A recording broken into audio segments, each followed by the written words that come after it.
you think it's possible to control someone's attention? Even more than that, what about predicting human behavior? I think those are interesting ideas if you could. I mean, for me, that'd be the perfect superpower. Actually, kind of an evil way of approaching it. But for myself, in the past, I've spent the last 20 years studying human behavior from a rather unorthodox way, picking pockets.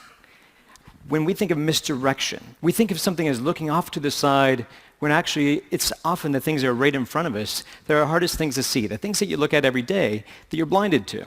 For example, how many of you still have your cell phones on you right now? Great. Double check. Make sure you still have them on you. I was doing some shopping beforehand.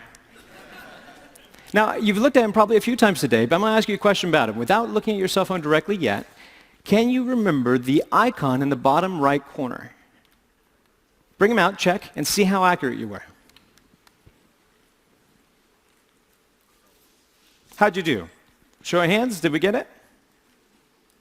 Now that you're done looking at those, close them down, because every phone has something in common. No matter how you organize the icons, you still have a clock on the front. So without looking at your phone, what time was it? You just looked at your clock, right? It's an interesting idea. Now I'll ask you to take that a step further with a game of trust. Close your eyes.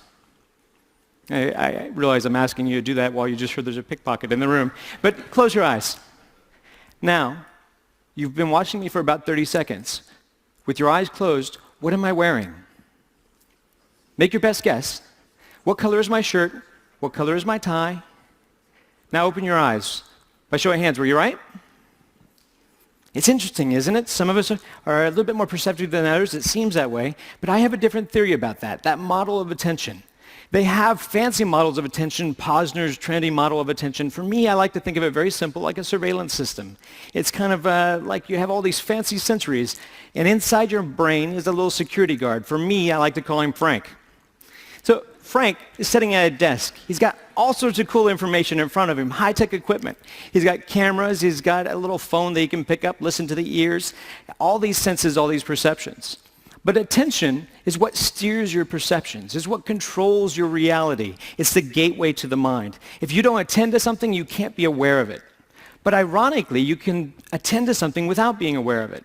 That's why there's the cocktail effect. When you're in a party, you're having conversations with someone, and yet you can recognize your name, and you didn't even realize you were listening to that.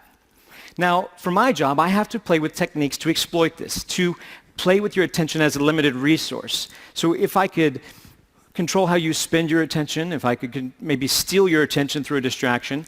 Now, instead of doing it like misdirection and throwing off to the side, instead what I choose to focus on is Frank. To be able to play with the Frank inside your head, your little security guard, and get you, instead of focusing on your external senses, just to go internal for a second. So if I ask you to access a memory, like, what is that? What just happened? Do you have a wallet? Do you have an American Express in your wallet? And when I do that, your Frank turns around. He accesses the file. He has to rewind the tape. And what's interesting is he can't rewind the tape at the same time that he's trying to process new data. Now, I mean, this sounds like a good theory, but I could talk for a long time and tell you lots of things, and they may be true, a portion of them. But I think it's better if I try to show that to you here live. So, if I come down, I'm going to do a little bit of shopping. Just hold still where you are. Hello, how are you? It's lovely to see you. You did a wonderful job on stage. You have a lovely watch that doesn't come off very well. Do you have your ring as well? Good, just taking inventory. You're like a buffet. It's hard to tell where to start. There's so many great things. Hi, how are you? Good to see you. Hi, sir, could you stand up for me, please? Just right where you are. You're married. You follow the directions well. That's nice to meet you, sir. You don't have a whole lot inside your pockets. Anything down by the pocket over here? Hopefully so. Have a seat. There you go. You're doing well. Hi, sir. How are you? Good to see you, sir. You have a ring, a watch. Do you have a wallet on you? Well, we'll find one for you. Come on up this way, Joe. Give Joe a round of applause. Come on up, Joe. Let's play a game.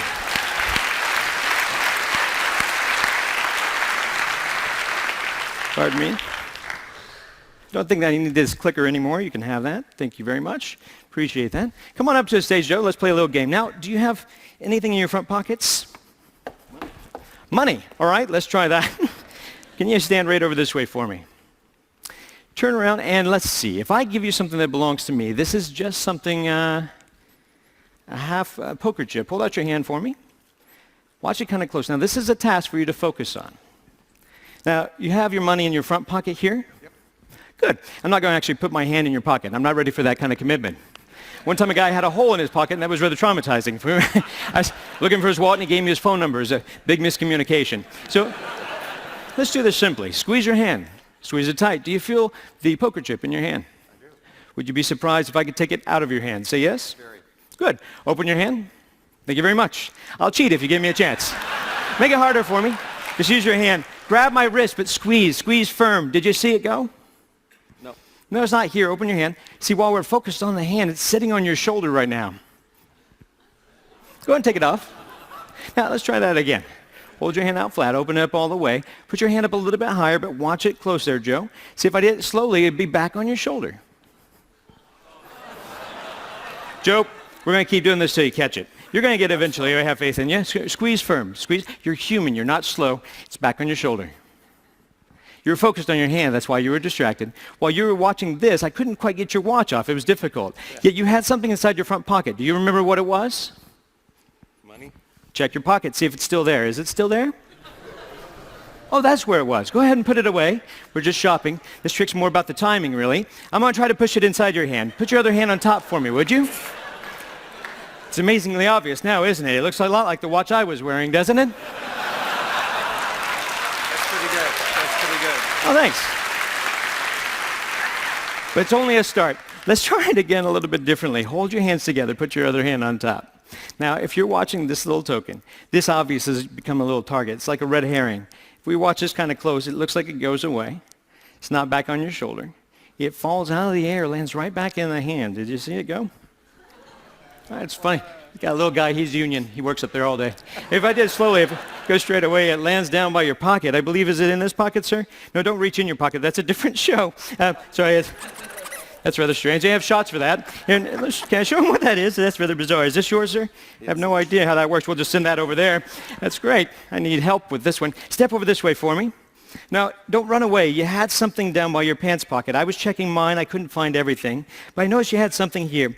Feel the outside of your pocket for a moment. Down here, I noticed this. Is this something of yours, sir? Is this? I had no idea. That's a shrimp. Yeah, saving it for later. You've entertained all these people in a wonderful way. Better than you know. So we'd love to give you this lovely watch as a gift. Hopefully it matches his taste. But also we have a couple of other things. A little bit of cash. And then we have a few other things. These all belong to you, along with a big round of applause from all your friends. Joe, thank you very much.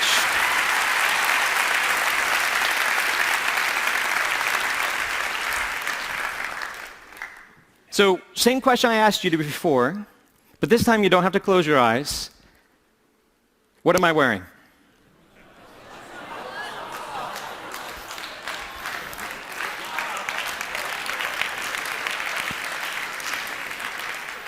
Attention is a powerful thing. Like I said, it shapes your reality. So I guess I'd like to pose that question to you. If you could control somebody's attention, what would you do with it? Thank you.